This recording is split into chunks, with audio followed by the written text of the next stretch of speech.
But Brandon, it is now time to go to who? We're going to the Big Three, baby. The Big Three in the SEC West. I almost said SC West, which would have been totally wrong. I'm taking the Eastern right out of the Southeastern Conference. It's Sports Center West. Yeah, it's Sports Center West. But we are moving on to the SEC West Big Three, and we're going to start with the LSU Tigers. And with this one, I want to start with the defense again, kind of like we did for Arkansas, starting defense, because two big things, two big guys coming back for this Tigres team this year. The first one, Christian Lacouture, coming back for a fifth season after missing the entire 2016 campaign with a knee injury. He's going to be moved in LSU's 3-4 defense now from tackle to end. Also, at the preview that I'm looking at right now has it as a bad news, but it is no longer bad news because I've talked about this guy and he is now coming back to LSU, and that's Arden Key, who was the sack leader for this team last year, the kind of defensive end, outside linebacker hybrid for this team. Both Lacouture and Key coming back, plus they've got the rebuilding of the linebacking core in general.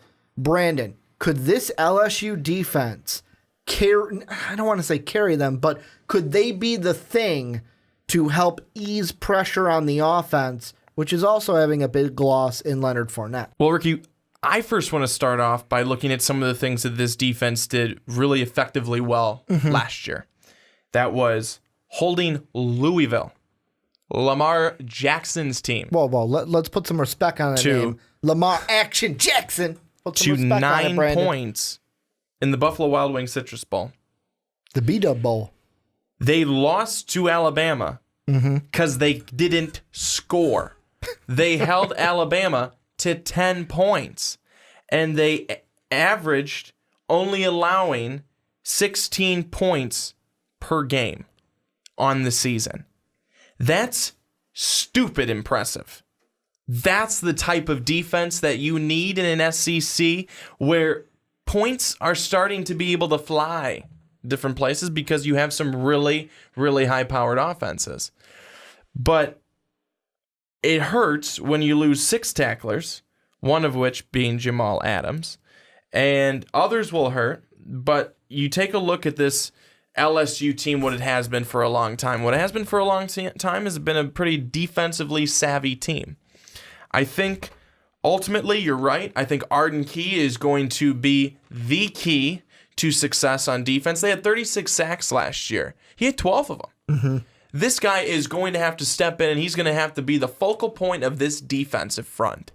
And I think if he's able to come back healthy from injury, he'll be okay. But we want him to be healthy. We need him to be healthy. If you're talking LSU and you're talking LSU fans, you need him to be healthy because he's going to be your anchor. He is going to be the guy that this defense runs through. He's going to have help, but this is the guy that's going to be, I think, that new face for the LSU defense. No, and I mean, I look at them, and I look at Key, and I look at Lacouture, and I think they're going to be the anchors for this team. And the kind of funny thing about it looks like that Lacouture is going to be like on the right side, and then on the other side from the buck linebacker position, you're just going to have Key coming around that outside, either whether it's on the line, off the line. Watching this kid's film, like, he is just something special, and if he has a good season, there's a possibility within this season. We're going to be talking about Arden Key and the NFL draft a lot this upcoming year, but I think what's interesting is you said that in a conference where, even in college football as a whole, where points are becoming scored at a premium. I mean, look at the Big 12, air raid offenses. You're looking, most of the scores, we were talking about defenses not being able to hold teams scoring 48, 50 points against them in games. I look at the offense, and they have 3 big losses to me. Brandon Harris is now with the Tar Heels. We talked about them, just went up today as we're recording this. You have Leonard Fournette. He is now in the NFL. And then you also have your leading receiver from last year in Malachi Dupree is no longer there. So to me, I look at it, Danny Etling, and I know you were shaking your head when I said Brandon Harris, and the reason why I agree with that is that's the lowest of the losses for them because Danny Etling played last year. It's not like, oh, we lose Brandon Harris, who was our main starter and played every game. You're fine with Danny Etling at your quarterback position. It's the other two. More so Dupree, I would say, than Fournette, because with Leonard Fournette, you still have Geis there to be the guy, and he showed under Fournette when Fournette was out that, hey, I have the same kind of firepower that Leonard Fournette has, and I can throw up some big games as well. So the running back quarterback position I don't think is the huge worry. It's wide receiver, and it's, to me, one of the questions is DJ Clark, who only had 26 receptions last year and only 3 touchdowns. I know that tied Dupree, but Dupree almost doubled him in receptions and had a little bit more yards. Can Clark and Drake Davis, can they be the 1-2, the senior sophomore on the outside for this team at Z and X, to give Danny Etling targets to throw to consistently and get those points up? Because if they are relying just on the running back position, they're going to have to win games 19-16, 21-19, and rely on their defense to stop teams from scoring. You're completely right. And just to kind of... That's something I don't hear often. You're completely right. Go in the comment section right now and tell Ricky that he is completely right, because he really is, and I'm going to tell you why. I'm going to give you a couple of stats from last year. Mm-hmm. They, being LSU, finished 21st in the nation in running the football. They're really good. And they had a play against Alabama, who was number 1 in the nation in stopping the run. Wisconsin, number 3. Louisville, 12th. Auburn, 27th. All those rankings for stopping the run. Now, they still were 21st in the nation. I mean, you go up against those guys, you obviously did pretty well. Mm-hmm. Or at least outside of them, you did really, really well. The Tigers lost 3 of those 4 games that they played. The one that they won was against Louisville. And that just goes to your point that they need to be able to have a very good passing game. Because if all you can do is run the football, and yes, Darius Geis is going to be incredible if he's anything like what he was last year. I mean, for some of those games, you're almost like, wait, you mean that's not Leonard Fournette? He not playing in the game? No, he's not playing the game. And anyone who would say, though, that I'd rather have Geis over Fournette, someone would punch you in the face in LSU. I'd rather have both of them. Someone would punch you in your face down in Louisiana. You just say it, and it's just fists to the face. Because Leonard Fournette did a lot for that. Mm-hmm. I almost said for that franchise, for that program. But these teams become franchises. They, in my mind, they really do. Especially if you're Alabama. It's a staple. Mm-hmm. But I am with you. Etling it's good that Etling's going to be there, and it's good that he had time last season, because he's going to have to be a guy who's going to have to, things are going to fall on his shoulders. Things are going to fall on his shoulders, and you may be saying, well, Brandon, aren't they going to fall on Geis' shoulders because he's a running back and you're going to be running the football? You've got to throw the football. You have got to throw the football. You have got to be able to stretch the field, because eventually these teams know all you're going to do is run, and they're just going to load the box. And I think that's one of the problems, I think, too, with Brandon Harris, and why I look at him, and I think you thought the same thing, is that he was the lesser of all of those guys that you lose, is because Harris didn't do a whole lot, because they relied so much on the running game. And now that you have lost the receivers that you did use, and you have to gain like all new guys, essentially, that's going to be something that is essentially going to be difficult. And having Etling there, having a familiar face there, and a guy who's got a little bit of some experience behind him, that's going to be something that's very, very helpful for this LSU team. But they are going, and you don't have to say that they're going to become this new passing team that throws the ball down the field every time. That's just not them, and they will lose if they do that. But they've got to be able to have a healthy balance. They've got to be able to have a healthier balance. It's something that's going to be absolutely key. And you take a look at their offensive coordinator, Matt Canada. What did that guy do? What did that guy do last year with Pitt? Mm-hmm. They beat Clemson. They beat Penn State. They're not going to be. And they can't be the same LSU offense that they were. That's, I think, one of the biggest pieces this year. It's not a player. It's their new offensive coordinator who knows how to be able to stretch the field a little bit. And I think that we're going to see this LSU team certainly have a little bit more of a balance than what we've seen in the past, where it's been run first, run heavy, and run often. And now you can still run, but you've got to be passing the football as well if you want to be able to give yourself a chance to win. Well, and I even think about I'm trying to think of what draft it was exactly, but one of the big, and I know he was injured a little bit in college and then in the pros, towards the end of college and then beginning of the pros, but even look at when you had Odell Beckham Jr. out there.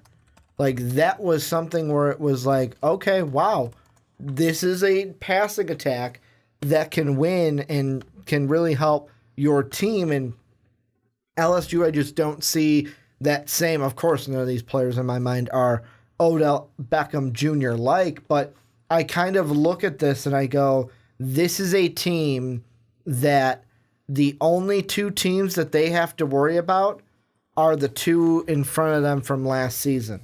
They only have to worry about Auburn and Alabama. Those are the only two that I look at, because the last quarterback that I want to say LSU had that was like, wow, that's a really good quarterback, was when they went 10-3 in 2013.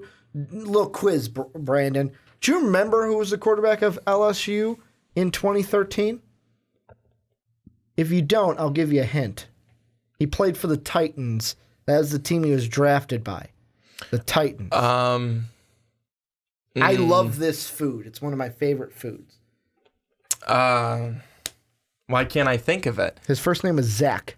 Mettenberger. Mettenberger. That was the last quarterback that they had that was like, wow, look at him. But, I mean, they also had guys like Odell Beckham Jr., Jarvis Landry, Jeremy Hill. They had guys. And, I mean, with the Jeremy Hill and running back, you've got that in Geis. But, I mean, look at their top two receivers that year.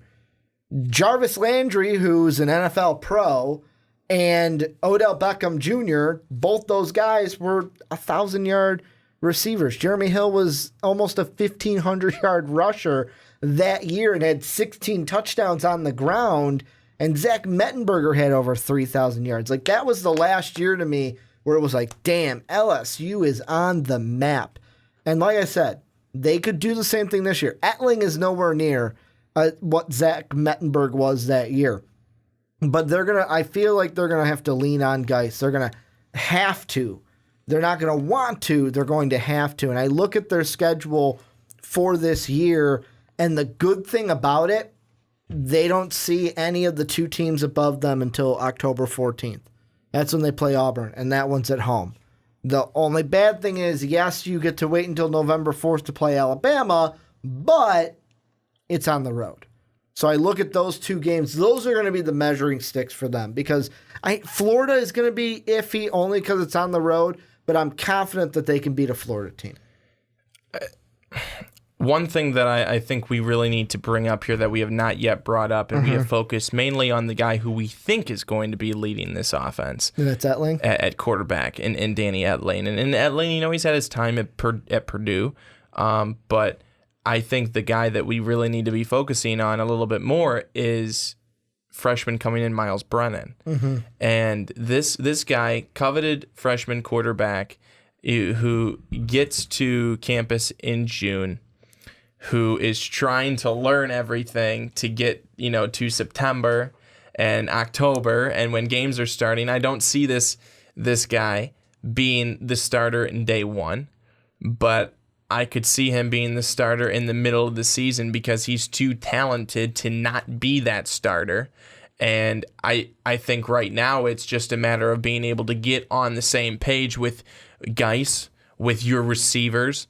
But the reason why I think weren't talking about him as much is because when you're having all these new receivers and to have a new quarterback, freshman quarterback, that's not exactly what they want to be going with. Yeah, so you they want to be going. Fire. No, you don't want to do that. You want to be going with Etling, at least to start, because I don't even know if Brennan's going to be able to know everything by that time. Could he have a good grasp of it? Yes, he can. You want to know what's yes, funny? he would, but I just don't think he'll be ready day one. Well, you know what's funny about that? I look at the schedule, and you have 1, 2, 3, 4, 5 games until Florida. Florida's the 6th game on their schedule. In my mind, I'm not going to call that it would happen because in my mind, I'm hoping that maybe Etling can be the senior to go through the entire season, and then you give Brennan the job. You give him the opportunity to win the job next year. But part of me feels like I could see, because of how the schedule looks, at Florida October 7th, and then at home against Auburn on the 14th, I could totally see Ed Orgeron, if they lose at Florida and Etling just looks bad, I could see them going, you know what, it's a home game, I know it's Auburn, he's got to be ready. I mean, duh. But if he's ready, I could see them going, let's see what the kid's got. And that's where I could see, that's like a situation I could see playing out in my head. If they lose against Florida, Etling does not look good at all, and they go, you know what, it's Auburn, but it's at home. It's going to be more of a familiar setting playing at home than on the road. Your routine is more of the same. When you're at home, I love the cliche of, the routine's the same. You get to sleep in your own bed. Brandon, we stayed in I almost said hospital. We stayed in a hotel for over a week, and that bed was mighty comfy at our hotel that we were at. So, I mean, to me, I just love that cliche. You get to sleep in your own bed and kind of go through the... Athletes are going to tell me it matters, but I just always find that funny. But because that game's at home, I could see that situation maybe playing out if the dominoes fall in the right directions. I think that what a lot of people, excuse me as I itch your eye, it scratched my eye. It's a bad itch. It is, but I needed to have it out of my eye so I could make this point effectively. Is that I think what a lot of people in LSU are calling for is just a new, I think they're using the term era at LSU. Mm-hmm. And I think at this point they're like, put in the new guy. Who cares? Let's just go for it. Let's just see what happens. Because, they got Ed Orgeron over there. I love your Ed Orgeron impression. Give me some donuts. Hey, Lane. But I think that Ed Orgeron is super respected by his players. Mm-hmm. He's a great coach. He's a guy who really gets it. He's an LSU guy, and there is absolutely no one who would tell you otherwise on that one. I think that they're going to trust what he says to do. And he's still in the position where this is going to be his first position as being the true guy for the full season, as an LSU head coach. And because he only got part of the season last year. And I think that for him, for this year, that is going to be such a huge thing for him to make a decision. And I think a lot of people want to see the new guy right away. I think they want to see Brennan in game 1 against BYU. But the safer play probably is to see Etling and put Etling out there because he is going to, have a little bit more of a grasp of things because he's been there for a while and he played in it last year and all this stuff. And I think people almost want that out the window, Ricky. I think they're like, I don't care. We need to get back to where we once were. And they think that Brennan will help fast track that. A guy with a better arm than Etling, a guy who's just going to be overall better tool-wise than what Etling's able to bring to the table. And Etling's been doing it for a while, and Brennan's just getting started. So I don't know if that's necessarily the worst thing to do. Like you said, I think you absolutely don't like that because it's grow together, yes, blah, blah, blah. We're not going to be all that great in the process, but grow together. But growing together doesn't always necessarily mean that you're going to be bad. It just means that we lose you all at the same time then. LSU has one thing I think they have to worry about. And this is what I'm going to say on the Etling Brennan thing before I kick it on to what everyone else thinks is whoever's going to win the game. Whoever's going to win the game, that's who I'm going to play. Because they're in a situation where I know we talked about before, and I want to say it was we started the podcast with Ole Miss, and I was like, well, it's a lost season because, yeah, we're getting better together, but I want to be able to do something. LSU's in a position where they can challenge. They can beat Alabama. They have the defense to do so. They have the defense to go with Auburn. The offense just needs to come up. So whichever quarterback gives you the best chance to win, that's the one I think you go with. But the thing I find funny, and this is the point I will end on, Ed Orgeron, in his last 2 coaching stints because like you said, this is the first time since 2007, I believe, that he is going to have a full season as a head coach. Both of his interim takeovers, he went 6-2. Went 6-2 with USC in 2013, and then 6-2 last year with the LSU Tigers. So there's your Ed Orgeron fact for the day. But this is where you guys come in. Let us know. Brandon's got something else. Sorry, guys. He's got something else to say. You didn't even look at me like, Brandon, I don't care what you have to say. We're moving through this. I already said I was kicking out to them. What do you got to say? So I just think that LSU, they still have a lot to prove to be able to battle with the force to be reckoned with, and we all know who that is. Roll Tide. They I think still have a lot to prove to get to that.